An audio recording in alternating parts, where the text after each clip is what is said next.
നമ്മുടെ മറ്റൊരു വീഡിയോയിലേക്ക് എല്ലാവർക്കും സ്വാഗതം. ഇതിനു മുന്നേ ഞാൻ ഒരു വീഡിയോ എടുത്തായിരുന്നു ഈ ഹൈബ്രിഡ് വണ്ടിക്ക് എത്ര മൈലേജ് കിട്ടുമെന്ന്. ഇപ്പം നമ്മൾ ടോട്ടൽ ഓടിയിരിക്കുന്നത് 559 കിലോമീറ്ററാണ്. ഇനിയും കുറച്ചും കൂടെ ഓടാറുണ്ട്. കാരണം കാൽ ഭാഗം കട്ട് കുറച്ചും കൂടെ ഓടിയാലേ നമുക്ക് മൈലേജ് കറക്റ്റ് അറിയാൻ പറ്റുള്ളൂ. കാരണം ഇവിടെ ഇപ്പോൾ ചൂട് കൂടുതലായതുകൊണ്ട് പെട്ടെന്ന് പെട്രോൾ അടുത്ത് പോകുമെന്ന് തോന്നുന്നു. അത്യാവശ്യമൊക്കെ ഓടുമായിരുന്നു വണ്ടി. ഇപ്പോൾ എന്തോ സുഖമില്ലാത്ത കണക്കാണ് കുറച്ച് ഓടുന്നുള്ളത്. എന്തായാലും 559 കിലോമീറ്റർ ഓടിയിട്ടുണ്ട്. ഇനിയും മീറ്ററിൽ എന്താ കാണിക്കുന്നതെന്ന് നോക്കട്ടെ, എത്ര കിലോമീറ്റർ ഓടുമെന്ന്. 148 കിലോമീറ്റർ ഓടുമെന്നാണ് കാണിച്ചിരിക്കുന്നത്. അത് അങ്ങനെ കാണിക്കുന്നെങ്കിലും അതിൻ്റെ മുകളിൽ ഓടുന്നുണ്ട് വണ്ടി. അപ്പോൾ എന്തായാലും ഞാൻ അങ്ങോട്ട് പോവുകയാണ്. എത്ര കിലോമീറ്റർ ഓടുമെന്ന് അറിയണമല്ലോ. ഇതിപ്പോൾ ഒരു 25 കിലോമീറ്റർ ദൂരമാണ്. അപ്പോൾ അവിടെ പോയിട്ട് ഫുൾ ടാങ്ക് അടിക്കാം. അപ്പോൾ ഇന്ന് നമുക്ക് മൈലേജ് ടെസ്റ്റ് എന്തായാലും ഇതിൻ്റെ ഒരു പൂർണ്ണ എന്തുവെന്ന് പറയുന്ന രീതിയിലുള്ള ഒരു മൈലേജ് ടെസ്റ്റാണ്. എന്താ കാര്യം എന്ന് വെച്ചാൽ ഞാൻ പറഞ്ഞിട്ടില്ലേ, ഇത് നമ്മളിപ്പം ഫുൾ ടാങ്ക് അടിച്ച് ഇവിടുത്തെ ഓട്ടത്തിനനുസരിച്ച് എത്ര കിലോമീറ്റർ ഓടുന്നത്. കാരണം എൻ്റെ ഒരു വേറെ വണ്ടിയുണ്ട്, 2 വണ്ടിയാണ് ഓടുന്നത്. ഇന്നിപ്പം ഇവിടുന്ന് സൗദിക്ക് പോകുന്നതും വേറൊരു വണ്ടിയിലാണ്. അപ്പോൾ 2 വണ്ടി ഉണ്ടായതുകൊണ്ട് ഇതിൻ്റെ കറക്റ്റ് നമുക്ക് മൈലേജ് കണക്കൂട്ടി എടുക്കാൻ പറ്റില്ല. അപ്പോൾ ഞാൻ ഇന്ന് ഇപ്പോൾ ഒരു 2 ദിവസം കൊണ്ട് ഇങ്ങനെ ഓടുന്നുണ്ട്. ഇപ്പോൾ ഒരു 559 കിലോമീറ്റർ ആയിട്ടുണ്ട്. അപ്പോൾ അത് നോക്കിയിട്ട് ഞാൻ കറക്റ്റ് പറയാം എത്ര കിലോമീറ്റർ ഓടിയിട്ടുണ്ട്. ഇന്നിപ്പോൾ ഒരു ഇച്ചിരി അടിക്കണം, പെട്രോൾ അടിച്ച് നോക്കുമ്പോൾ അറിയാൻ പറ്റും. എന്തായാലും നമ്മൾ അങ്ങോട്ട് പോവുകയാണ്. അവിടെ ചെന്നിട്ട് പെട്രോൾ അടിക്കണം. ഇനി അവിടെ ചെല്ലുമ്പോൾ പെട്രോൾ ഉണ്ടോ എന്ന് പറഞ്ഞുകൂടാ. ഇത് നമ്മളെ വീടിൻ്റെ ഫ്രണ്ടാണ്, ശാന്തമായിട്ട് കിടക്കുന്നുണ്ട്. ഇന്ന് വെള്ളിയാഴ്ചയാണ്, ആരുമില്ല, ഞാൻ മാത്രമേ ഉള്ളൂ റോഡിൽ. അങ്ങനെ നമ്മളെ വണ്ടി അതിശയകരമായി 587 കിലോമീറ്റർ ഓടിയിരിക്കുന്നു.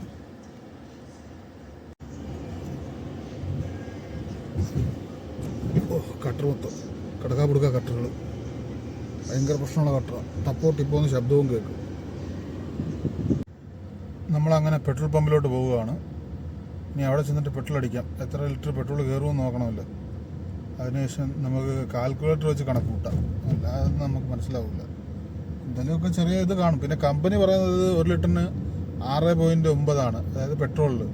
ബാക്കി തരുന്നത് കറണ്ടിലാണ്, ഇലക്ട്രിസിറ്റിയിലാണ് ബാക്കി നമുക്കിതിൽ കിട്ടുന്നത്.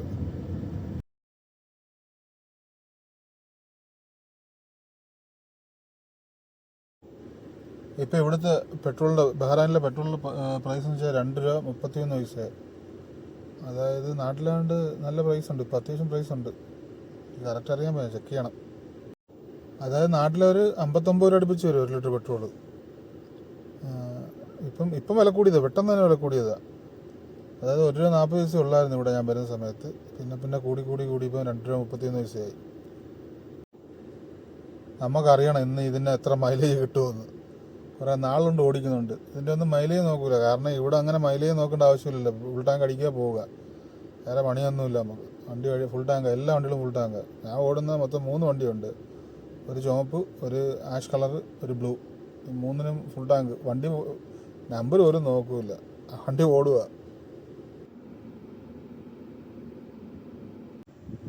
നമ്മളിപ്പം അടിച്ച പെട്രോൾ എന്ന് പറയുന്നത് 48 ലിറ്ററാണ്. 49 ലിറ്റർ.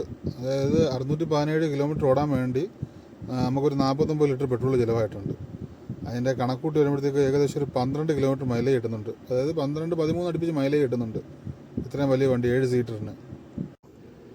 കണ്ടോ, അതായത് 617.6 കിലോമീറ്റർ ഓടാൻ നമുക്ക് ആവശ്യമായ പെട്രോളിൻ്റെ കണക്കാണ് 49 ലിറ്റർ അടുപ്പിച്ച്. അതായത് 12.62 അത്രയും മൈലേജ് കിട്ടുന്നുണ്ട്. അത് പിന്നെ ഇങ്ങനത്തെ ഓട്ടം ആയതുകൊണ്ടാണ്. കറക്റ്റ് ഡയറക്റ്റ് നമുക്കിപ്പം സിറ്റിയിൽ കിടന്ന് ഓടുവാണെങ്കിൽ കുഴപ്പമില്ല. ഇതിപ്പോൾ എല്ലാ റോഡിലും ഓടണമല്ലോ ഞാൻ.